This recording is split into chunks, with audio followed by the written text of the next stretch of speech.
President Trump is claiming victory for something he didn't exactly accomplish. In audio excerpts from a closed-door dinner with evangelical leaders that's been reviewed by NBC News, the president is heard claiming he got, quote, rid of the Johnson Amendment, long reviled by religious leaders. The comments came after the press had left Monday's dinner at the White House. The president is referring to an executive order he signed early in his presidency directing the Treasury not to, quote, take any adverse action against religious organizations for speaking about a candidate or cause, something they weren't prohibited from in the first place. And there's a clause typically included in these types of executive orders which says this order shall be implemented consistent with applicable law. In this case, consistent with the Johnson Amendment. According to constitutional law professors, the order does almost nothing. All right, let's take a look at the Johnson Amendment and how the president didn't really get rid of it. Let's turn the clock back to before 1954. Back then, nonprofits and churches could support or oppose candidates as they saw fit, using their tax-exempt status to supplement a candidate or party's electoral push. In 1954, then Texas Senator Lyndon Johnson was facing a blistering campaign, with several nonprofits supporting his opponent. As a response, Johnson wrote a provision into that year's tax code saying all Section 501c3 organizations are absolutely prohibited from directly or indirectly participating in or intervening in any political campaign on behalf of or in opposition to any candidate for elective public office. All right, effectively banning tax-exempt groups from jumping into the political arena to endorse candidates, but not restricting their right to free speech. According to the New York Times analysis of the amendment, churches were swept up into this ban despite not being involved in that particular fight with Johnson. But the Times also reports the provision was so non-controversial that it was passed by a Republican Congress and signed into law by Republican President Dwight Eisenhower. This law is rarely enforced. According to pro-religious group Alliance Defending Freedom, more than 2,000 mainly evangelical Christian leaders have made intentional violations in protest over the past 10 years.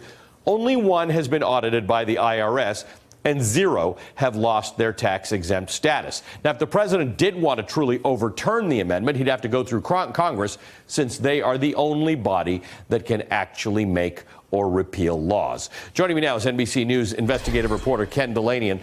Ken, I think this is a really interesting intellectual question, but there's actually something more about this, and that is a warning that the president at the same time gave to some of those evangelical leaders about what would happen if Republicans lost the midterm elections.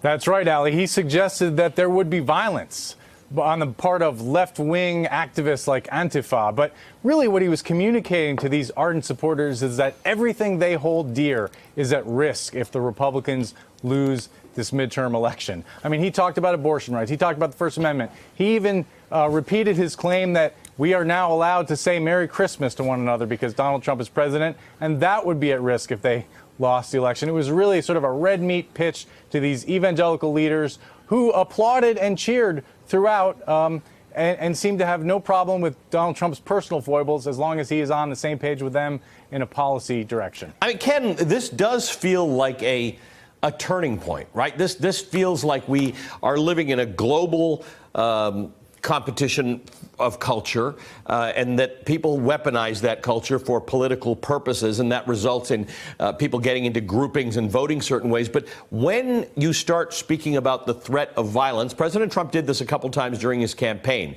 but when you start talking about this, I think it goes down a road that could be very dangerous. I agree. And look, there's a long history, unfortunately, in our politics of using this kind of ideological appeal. And we remember that Richard Nixon famously campaigned on a law and order platform when people were very troubled by the sometimes violent demonstrations of the 1960s. And President Trump has gone to this well a number of times. And he's also, repeatedly trafficking in untruths by saying that he, repealed the Johnson Amendment. I mean, fact checkers have found that he has uttered some more than 4,000 false or misleading claims. But why does that not hurt him, Ken? Because if I make a mistake on TV, and I do, by the way, with some regularity, this thing goes off. Twitter goes off. I get emails, I get texts, and I get social media things about that wasn't correct. And I think that's viewers trying to be helpful. But it makes me feel badly when I make a mistake like that. It just seems that it doesn't cost Donald Trump to lie generally, and it really doesn't cost him to lie to the evangelical community.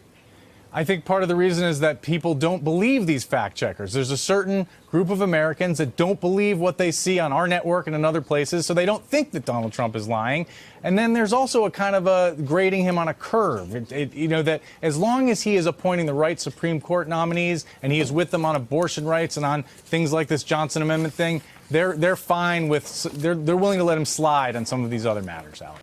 Hey, MSNBC fans, thanks for checking out our YouTube channel. Subscribe by clicking on that button down there and click on any of the videos here to watch the latest interviews and highlights. You can get more MSNBC for free every day with our newsletters. Just visit msnbc.com/newsletters to sign up now.